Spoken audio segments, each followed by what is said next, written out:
Hello student, myself Sandeep Chaube. Welcome in SST class. Student, I hope so. You all are fit and fine at home. Today we discuss about the history second chapter. Then let us start.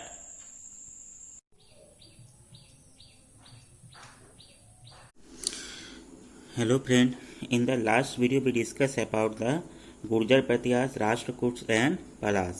यानी हम लोगों ने last video में देखा है किस तरीके से जो थ्री मेंस डायनेस्टी थी इंडिया में।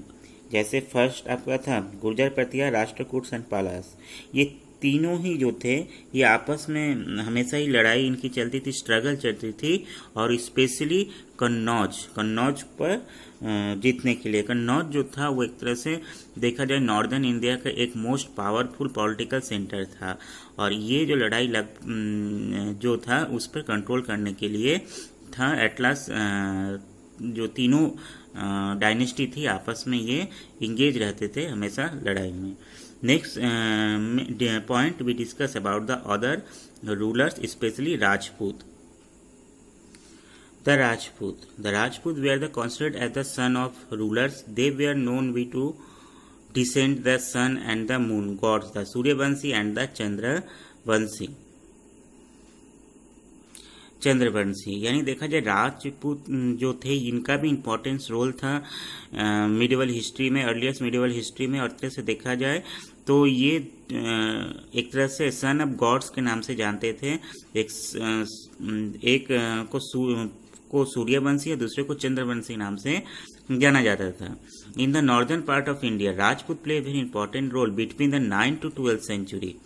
They established many independent states there were the no central control authority which could be bring them together into a single unit on empire.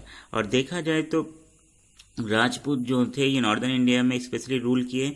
और देखा जाए उनके पास कोई सिंगल अथॉरिटी नहीं था, इसलिए वो डिफरेंट जो रूलर्स थे डिफरेंट एरिया में रूल करते थे। Some of the prominent Rajput kingdoms were the Chauhan of Ajmer and Delhi, Paramars of Malwa region, Rathores and the Garhwals, Kannauj और सिसोदिया ऑफ मेवाड़। यानी देखा जाए तो डिफरेंट जो रूलर्स थे डिफरेंट एरिया में रूल करते थे। Mainly we discuss the Chauhan वंश। The Chauhan the earliest known as the Chauhans were they feudal lords during the rulers of the Pratiharas. जो चौहान जो थे एक तरह से वो प्रतिहार जो गुर्जर प्रतिहार थे उनके फेडुअल थे, यानी उनके सामंत थे। पर at last they declare themselves as a independence rulers. They established their kingdom first in Ajmer in 11th century and later acquired control over Delhi from the Tomars. यानी देखा जाए सबसे पहले उनका जो किंगडम था इस्टेब्लिश उन्होंने किया अजमेर के आसपास। After that they shift capital to Delhi. और देखा जाए बाद में उन्होंने तोमर्स को हराते हैं और दिल्ली को पर अधिकार करके वहाँ पर अपना कैपिटल बनाते हैं। Prithviraj Chauhan was the first most famous ruler of this dynasty. We get to know about him from an epic poem Prithviraj Raso written by the court poet Chandra Bardai. देखा जाए पृथ्वीराज चौहान जो थे मोस्ट इम्पॉर्टेंट रूलर्स थे। और इनके जो लाइफ के बारे में एक तरह से उनके जो कोर्ट पोएट थे चंद्र बरदाई उन्होंने लिखा है जो पृथ्वीराज रासो के नाम से, जिससे कि हमको वहाँ के उस समय के हिस्ट्री है उसको जानने का नॉलेज मिलता है एक तरह से। He fought two battle of Tarain, now is the Haryana with Mohammad Ghori. Prithviraj Raso के साथ और मोहम्मद गोरी के बीच में एक बहुत ही फेमस वार हुआ था जिसको तराइन वार की बैटल ऑफ तराइन के नाम से भी जाना जाता है। आगे हम पर उस पर डिस्कस करेंगे। The battles of Tarain. The first battle of Tarain took place in 1191. The Prithviraj united some Rajput kings to face Muhammad Ghori, and unfortunately Jayachand, the rulers of the Kannauj, did not join this confederation in कहने का मतलब the first battle जो हुआ था तराइन का वो 1191 में हुआ था। इसके पहले हम ये बता दें कि मोहम्मद गोरी एक किंडेबर था, एक अटैकर था जो कि गजनी नाम का एक जगह जो कि सेंट्रल एशिया में वहाँ का वो रूलर्स था। वो चाहता था कि इंडिया में आके रूल करना और that's why they attack again and again many times. And जो मेन वार हुआ वो पृथ्वीराज चौहान के साथ, जिसमें कि दो फेमस वार थे तराइन के नाम से, जो कि पहला होता है 1191 में, जिस वार में पृथ्वीराज चौहान मोहम्मद गौरी को हरा देते हैं। But S finally in the battle of first battle of Tarain में तो मोहम्मद गौरी हार जाता है, पर वो अगेन अटैक करता है। That are the second battle of Tarain was the fought in 1192। Mohammad Ghori attack the kingdom of Prithviraj Chauhan again with the motive revenge and the establish control over India. But देखा जाए सेकेंड बैटल ऑफ तराइन में Mohammad Ghori attack करते हैं, जिसमें पृथ्वीराज चौहान हार जाते हैं और मोहम्मद गौरी इंडिया पर कंट्रोल कर लेते हैं। Next attacker we discuss the sultan Mohammad of Ghazni, यानी मोहम्मद गौरी के बाद Mohammad Ghazni also importance inventor attack on India. यानी देखा जाए मोहम्मद गौरी के बाद एक और एक नाम आता है मोहम्मद गजनी, जो कि बिग इम्पोर्टेंस अटैकर था इंडिया पर in medieval century.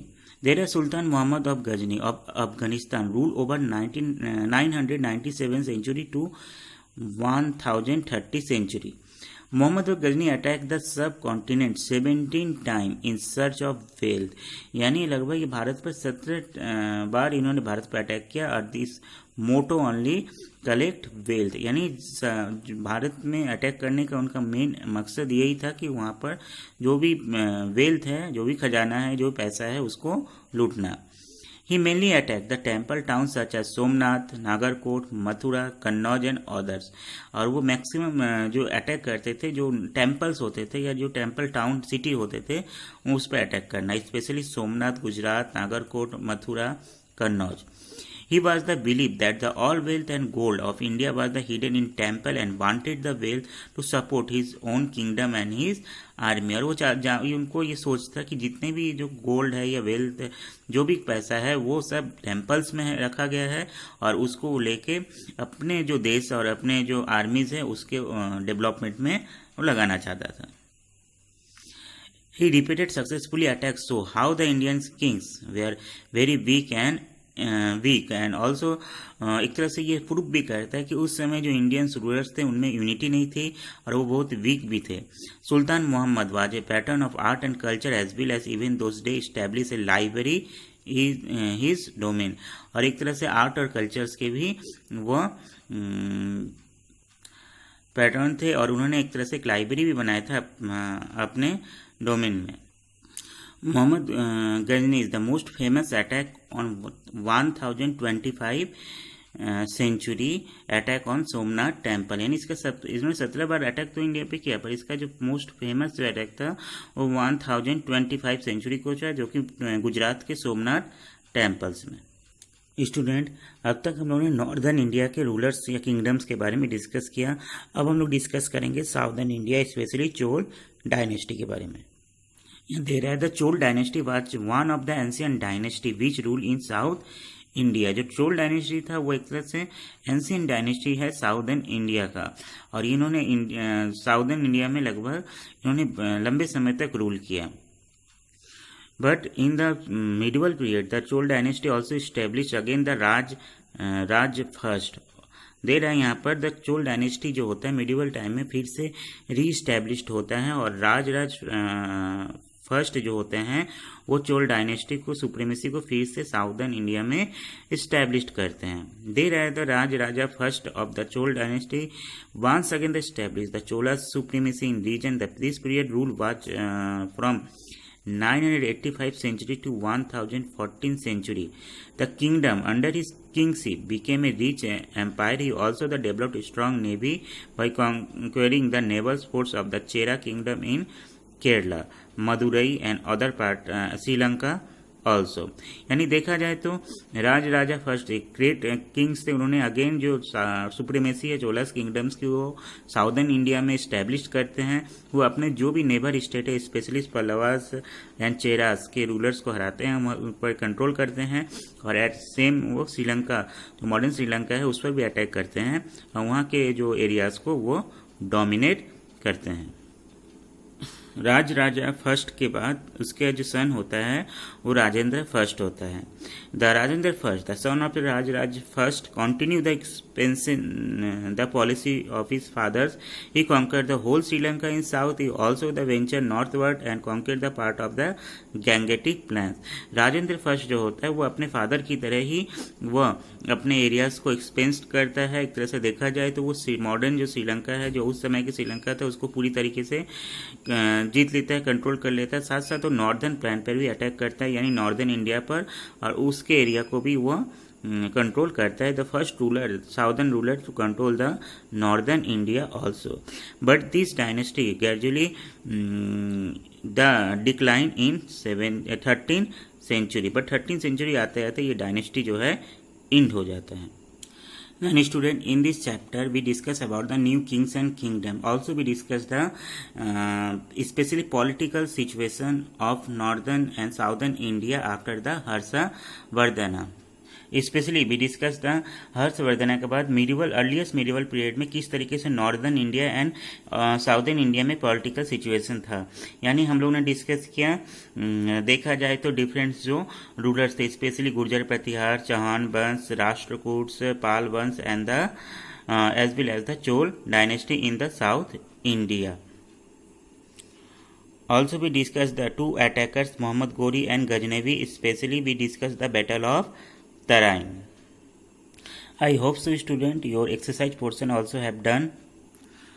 Today I give homework, the very short question answer, complete the very short question answer number 6, 7, 8 and 9. Next video we discuss about the long question answer. Then thank you.